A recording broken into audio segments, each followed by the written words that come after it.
નિર્દોષ દીકરીને પટ્ટા માર્યા છે. અનેક ઘટનાઓમાં ન્યાય નથી અપાવી શક્યા ભાજપ વાળા. અમે લડ્યા, અમે ન્યાય નથી અપાવી શક્યા. મેં અનેક ઘટના ગણાવી, આવેદન પત્ર, નિવેદન, ધરણા, રેલી, સભા, સરઘસ, ન્યાય નહીં. ઘટના ચાહે બળાત્કારની હોય, ઘટના ચાહે લૂંટની હોય, ઘટના ચાહે મારામારીની હોય, વ્યાજ માફિયાના ત્રાસથી દવા પી જાય, લોકો આત્મહત્યા કરી જાય, ઘટના ચાહે કોઈ પણ હોય, ન્યાય નથી મળતો. અમે બહુ કોશિશ કરી, અમે પણ ન્યાય નથી અપાવી શક્યા. એની હું બધાની બે હાથ જોડીને માફી માંગુ છું કે અમે નથી ન્યાય અપાવી શક્યા. એનો મને અફસોસ છે, હું માફી માંગુ છું. અને આ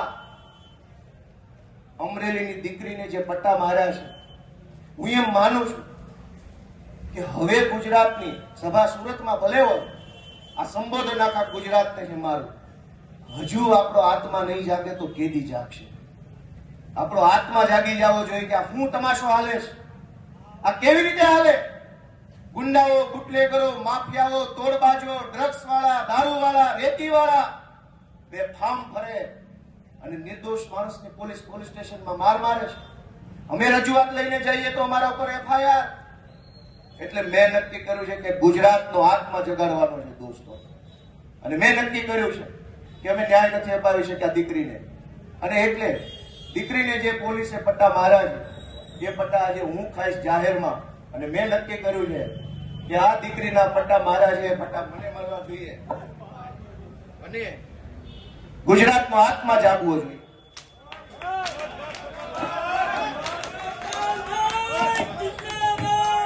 ગુજરાતનો આત્મા જાગવો જોઈએ. હવે ગુજરાતનો આત્મા જાગવો જોઈએ. મૂકી દો, આત્મા જાગવો જોઈએ ગુજરાત આખાનો. દીકરીને પટ્ટા કેવી રીતે પોલીસ મારે? મૂકી દો.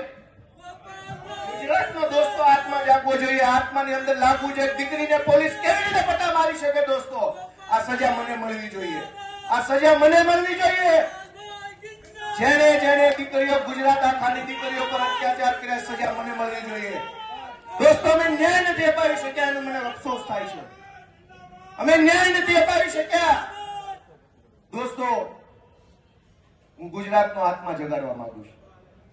કોઈ અમને જિંદગીભર મત ન આપતા, અમને હરાવી દેજો, પણ દીકરીઓને ન્યાય અપાવવા માટે તમારા આત્મા જગાડો. તમારા આત્મા જગાડો. અમને આખી જિંદગી મત ન દેતા, હરાવી દેજો.